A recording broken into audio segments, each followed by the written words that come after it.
Lleva 9 meses en la oposición esta legislatura, a pesar de ser el candidato más votado para presidir la Junta de Castilla y León. Consiguió algo inédito en la historia del Partido Socialista en la comunidad, ganar las elecciones, pero no con el suficiente apoyo para gobernar. Le faltaron 12 escaños, los mismos que consiguió Francisco Igea con Ciudadanos. Luis Tudanca, secretario general del Partido Socialista de Castilla y León, muchas gracias por concedernos esta entrevista. Un placer, como siempre. Muchísimas gracias por la invitación. ¿Ha superado ya la frustración que supongo tuvo que tener al principio de ganar y no poder gobernar? No, pero es que no he tenido la sensación de frustración, ¿no? Todo lo contrario. Al final, como bien decías, fue un éxito histórico y un resultado por el que nadie apostaba muy pocos meses antes, ¿no? Que el Partido Socialista fuera capaz de ganar de forma amplia, contundente, nítida en Castilla y León. No, a mí la frustración no me la produce eso, me la produce que se hayan perpetuado, ¿no?, las formas de gobernar y el contenido, ¿no?, de ese proyecto político que le está haciendo mucho daño a esta tierra. A mí me frustra hablar con todavía jóvenes que tienen que irse a Madrid porque aquí no encuentran trabajo, o ayer que estaba en Guardo, hablar con madres y padres que llevan 2 años y medio sin pediatra y que tienen que desplazarse nada más y nada menos que a 100 kilómetros de su casa para que atiendan a sus niños. Eso es lo que me enfada o me genera frustración. Pero en términos personales, bueno, he estado trabajando estos años por esta tierra y lo voy a seguir haciendo, donde han decidido que estemos, que entre el Partido Popular y Ciudadanos ha sido decidir que en la oposición. Por cierto, ¿cuándo supo que Igea no le iba a apoyar? Bueno, no sé si soy capaz de... No sé si él mismo lo sabe, ¿no?, o el señor Mañueco, pero me parece que en política lo más importante es la coherencia y el respeto a la palabra dada, y más en esta tierra, que somos gente de honor, ¿no? Y tanto el señor Mañueco como el señor Igea hicieron todo lo contrario de lo que prometieron, de lo que dijeron. Y eso les ha hecho mucho daño en su credibilidad, que es lo peor que puede perder un político, la credibilidad. En su propio partido dijeron que durante ese periodo de negociación bajo cuerda usted había mantenido una postura bastante moderada, bastante silenciosa, que no se le había escuchado demasiado. Es que soy una persona tranquila, ¿no?, y moderada probablemente, pero sobre todo era porque no estaba dispuesto a hacer según qué cosas, ¿no? No estaba dispuesto a renunciar a mis principios o a comprar y vender instituciones o a mercadear con el voto de los castellanos y de los leoneses, o de los burgaleses, o de los palentinos, o de los zamoranos, como se hizo en ese juego de cambiar diputaciones, ayuntamientos para mantener el poder, ¿no? Nunca se trató de llegar al poder a cualquier precio, sino de llegar para cambiar las cosas, para que esta tierra tuviera un futuro. Y por tanto no estaba dispuesto a hacer aspavientos ni concesiones. Honestamente pensé y confié, ¿no?, en la verdad y en la palabra de los políticos, ¿no?, aunque eso suene ingenuo. Luego es verdad que ya no cayó. Yo recuerdo una rueda de prensa en la que usted comentó, entre otras cosas, conversaciones privadas que había mantenido con Igea. En una de ellas que le dijo Francisco Igea que él se sentía un poco vigilado, inspeccionado por su propio partido.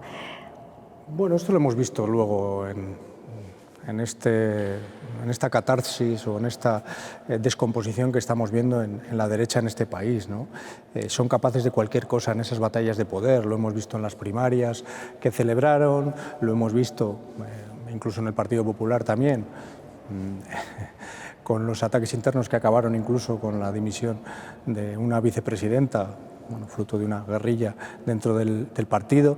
Pero lo peor es el daño, insisto, que le hacen a esta tierra. Es que a mí eso no pierdo el tiempo ni en melancolías ni en añoranzas. No, me parece que esta tierra tiene problemas tan urgentes, tan inmediatos, que tienen que ver con la despoblación, con la sanidad, con el medio rural, que no podemos perder el tiempo. Y lo que me sorprende mucho es que aquellos que hicieron todo lo que estuvo en su mano para conservar el poder, para repartirse los cargos, los asesores, las instituciones, las diputaciones, los ayuntamientos, una vez han llegado al gobierno, yo esperaba al menos un poco de energía, de ambición, de ilusión, de ganas, pero están dedicados a dejarse llevar por la inercia y me parece que no podemos permitirnoslo. Vamos a la oposición. Efectivamente, usted está manteniendo una oposición de no es no, una oposición muy dura.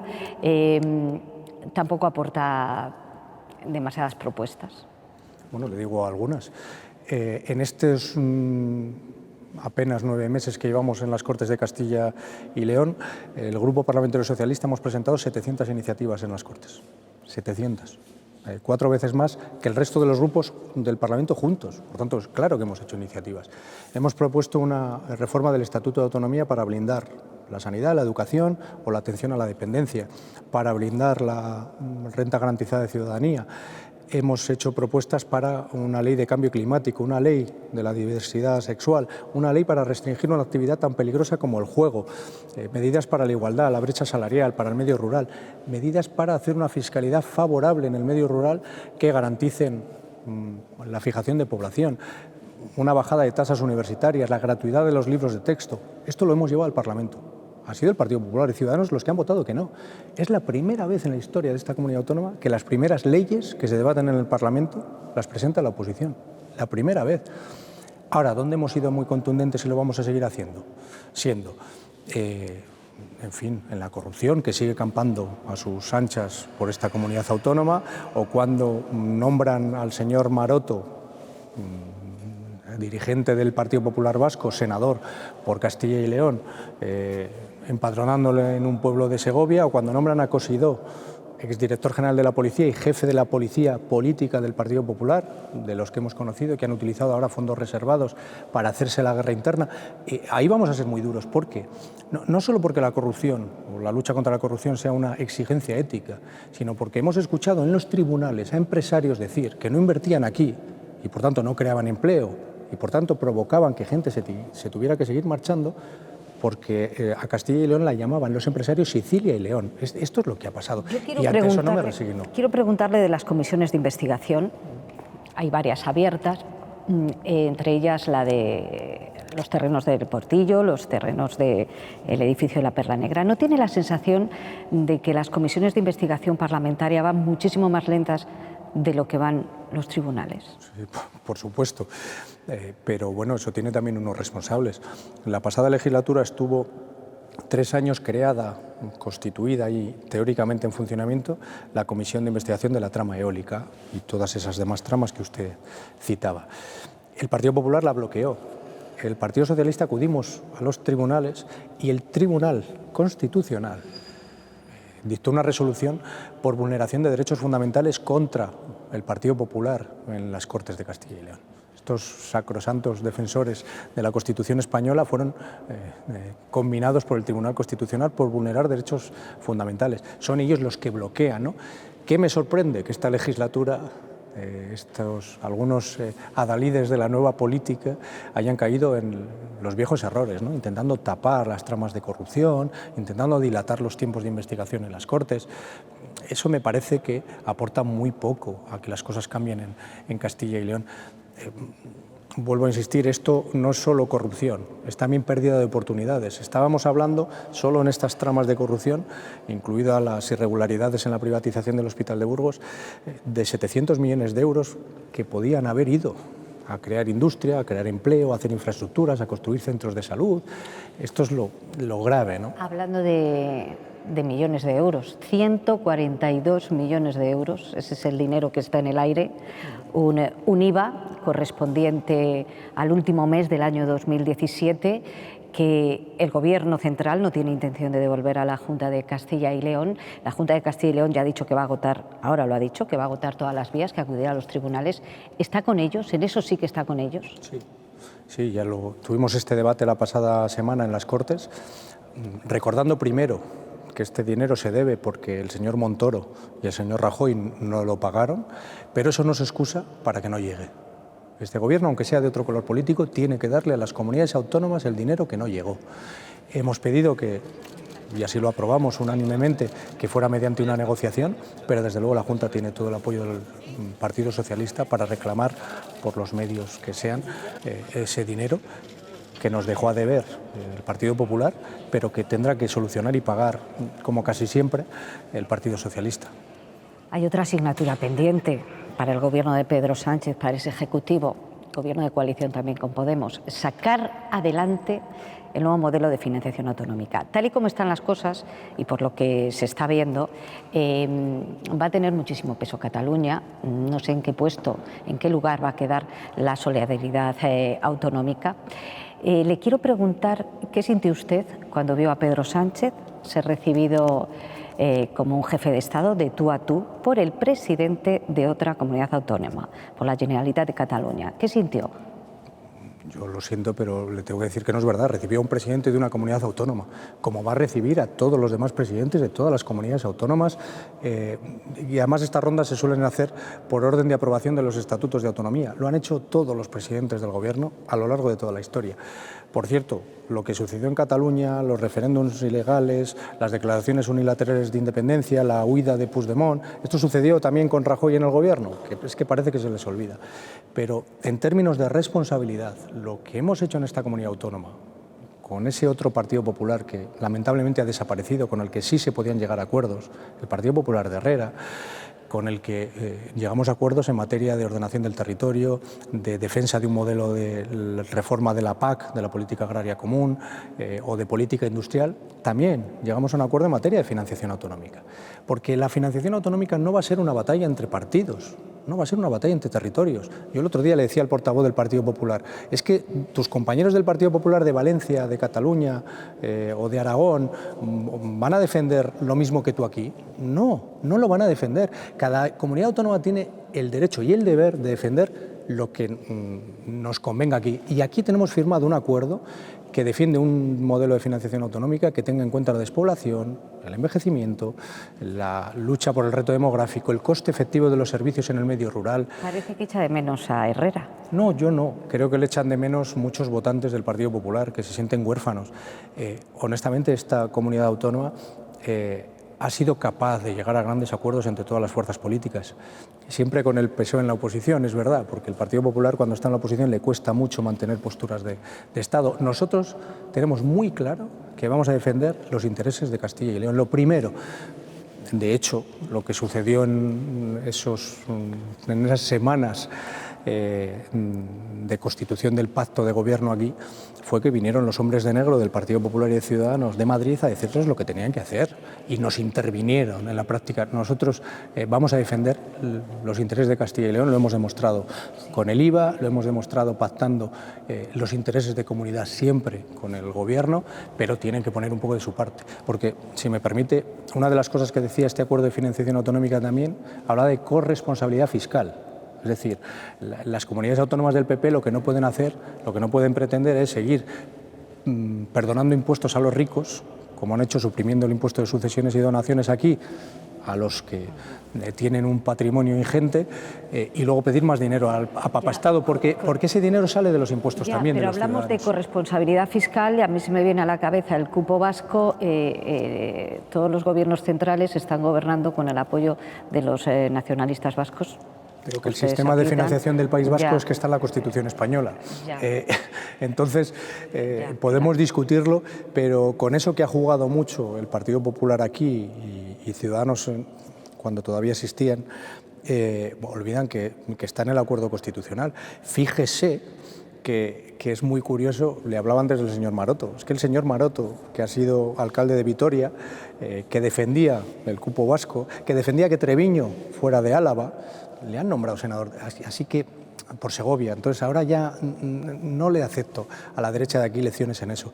Pero eso, que es un mecanismo constitucional de financiación, no tiene nada que ver con que haya un sistema de financiación para las comunidades de régimen general que sea justo, que sea suficiente para la financiación de los servicios públicos y que tenga en cuenta las necesidades de Castilla y León.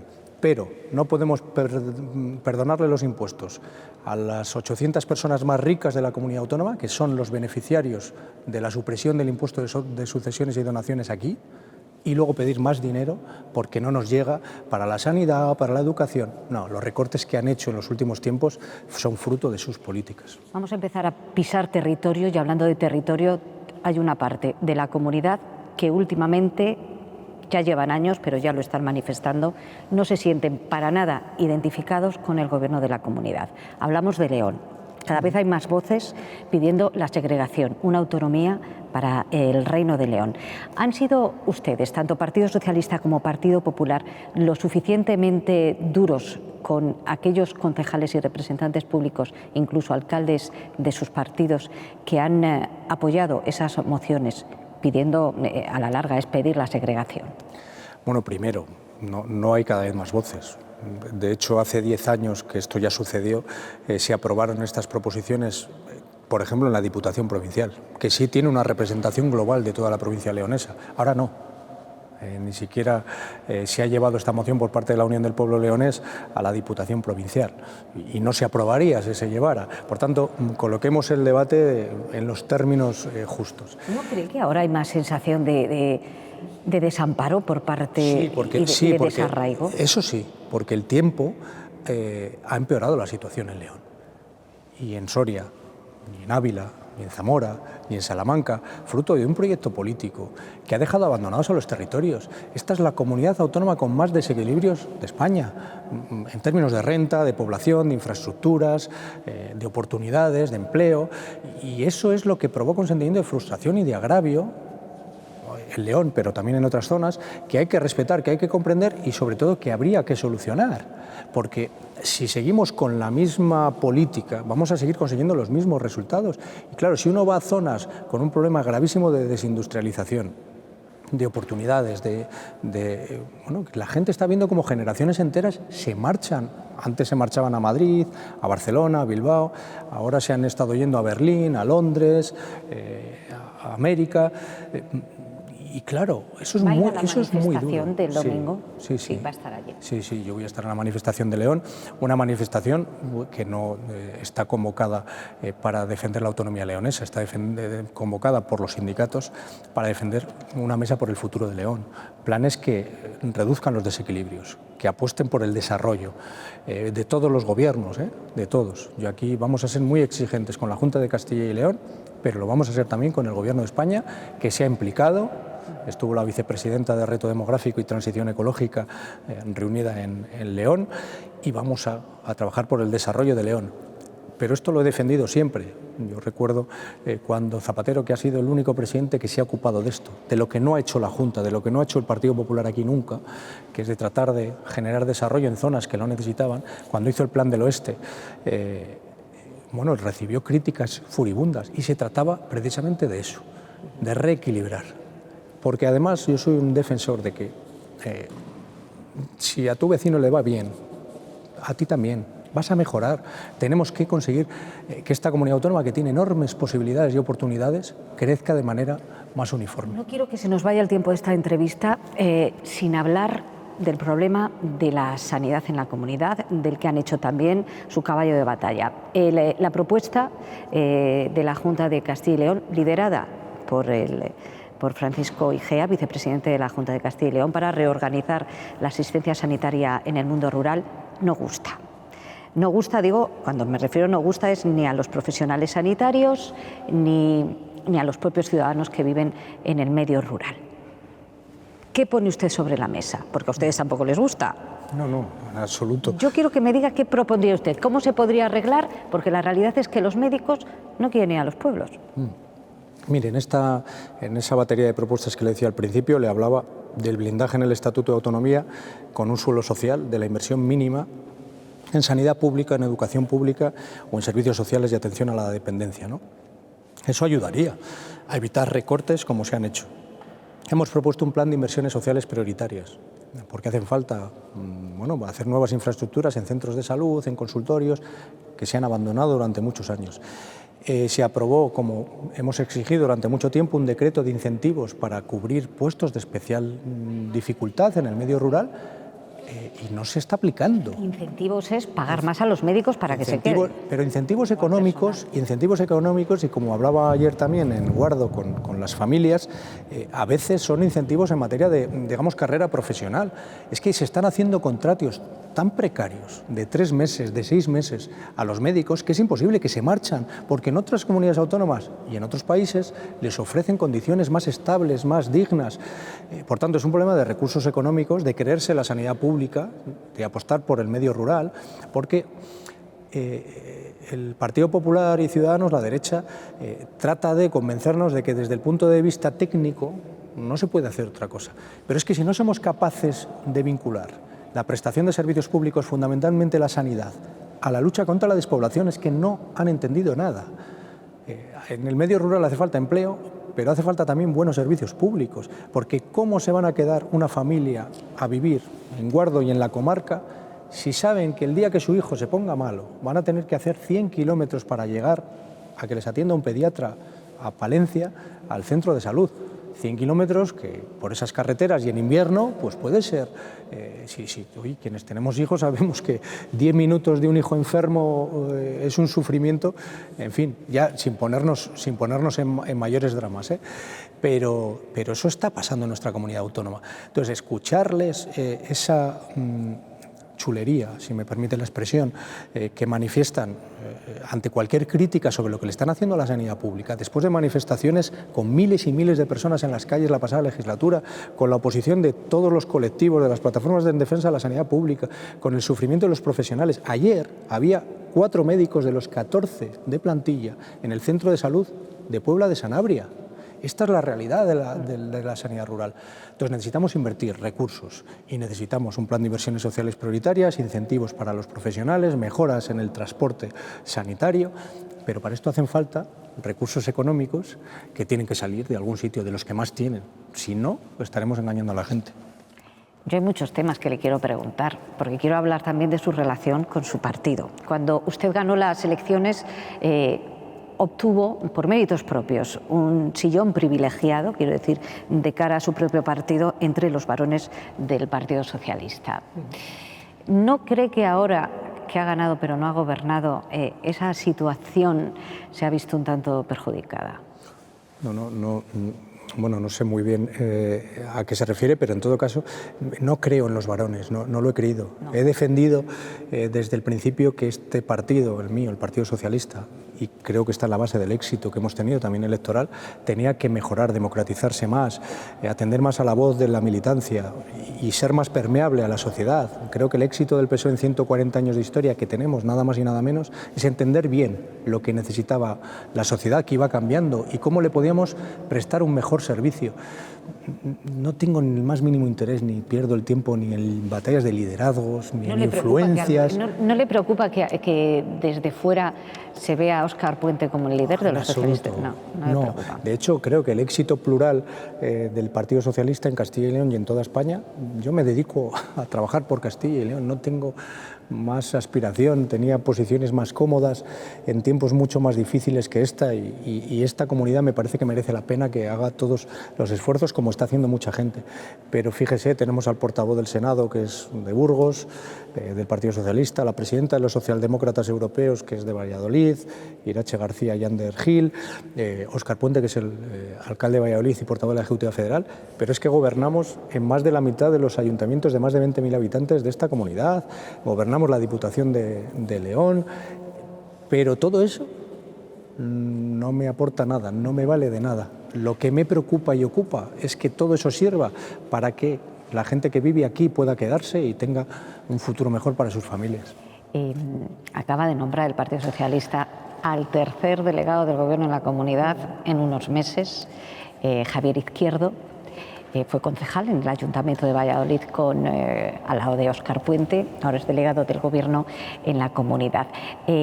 Sorprendió un tanto que cuando se supo el nombramiento usted mandó un tuit en el que no le daba la enhorabuena explícitamente, pero sí daba la enhorabuena por el trabajo bien hecho a las 2 predecesoras en el cargo. Bueno, es que me parece que es de bien nacidos ser agradecidos, y me parece que Mercedes Martín y Virginia Barcones han hecho un magnífico trabajo como delegadas del Gobierno por esta comunidad autónoma. Javier lo hará también, estoy convencido. Le conozco, he trabajado con él en las Cortes, ha sido procurador también la pasada legislatura y lo hará bien. Él tiene la labor de representar la voz del Gobierno de Pedro Sánchez en Castilla y León. Mi labor es defender Castilla y León. Y a veces pues no estaremos de acuerdo seguramente, pero si tengo que elegir que defender, me voy a poner del lado de esta tierra siempre. Y también es cierto que creo que el Gobierno nos va a ayudar. En apenas unas semanas, incremento del salario mínimo, salario de los empleados públicos, actualización de las pensiones, 1 millón de castellanos y leoneses han sido los beneficiarios de estas medidas y necesitamos más, y yo seré exigente, ¿no? Y estoy seguro de que nos ayudarán todos en esa batalla. Su partido, el Partido Socialista, sabe lo traumático que puede ser unas primarias. ¿Le da algún consejo a Francisco Igea? No, ni mucho menos. No tengo por norma meterme en la vida interna de otros partidos, no lo he hecho nunca, no lo haré ahora. De lo que ha pasado, de lo que ha vivido Ciudadanos, el señor Igea o el señor Mañueco, lo peor es que han frustrado las esperanzas de mucha gente que veía imprescindible un cambio en esta tierra, ¿no? Espero que recapaciten, ¿no? Y que sean conscientes de que haber seguido por el mismo camino no solo no ha mejorado las cosas, sino que las ha empeorado, ¿no? A nosotros nos van a encontrar, como siempre, trabajando por esta tierra. Honestamente creo que Ciudadanos perdió, no sé si podrá arreglarlo, pero perdió una oportunidad de oro de hacer un partido bisagra de centro, liberal, moderado en este país. Pero claro, es muy difícil de vender eso si te disuelves como marca electoral en el Partido Popular, un Partido Popular, por otra parte, contagiado y en modo pánico por la irrupción de Vox, ¿no? Que les está comiendo muchísimo espacio. Y ese discurso radicalizado en el discurso feminista, en los temas de igualdad, de la inmigración. Yo escucharle al portavoz del Partido Popular esta semana decir que la ley de eutanasia, una nueva ley que ampliará derechos fundamentales en nuestro país, es para ahorrar costes sociales. Me parece que coloca al Partido Popular en una radicalidad tal que no es buena tampoco para el país. Así que a mí me gustaría que volvieran de donde no tuvieron que irse nunca, ¿no? En Castilla y León y en España, las derechas. Pero en fin, con que mi partido funcione bien y hagamos nuestro trabajo siendo leales a la gente que ha confiado en nosotros y al conjunto del país, ya tenemos bastante trabajo. Muchísimas gracias por haber estado aquí en esta entrevista. Espero que nos volvamos a encontrar y podamos seguir hablando de realidades positivas para esta comunidad, que es lo que nos interesa a todos. Seguro que sí. Muchísimas gracias por la invitación. Muchísimas gracias, Luis Tudanca. Un placer. Y a ustedes también, muchísimas gracias por habernos acompañado.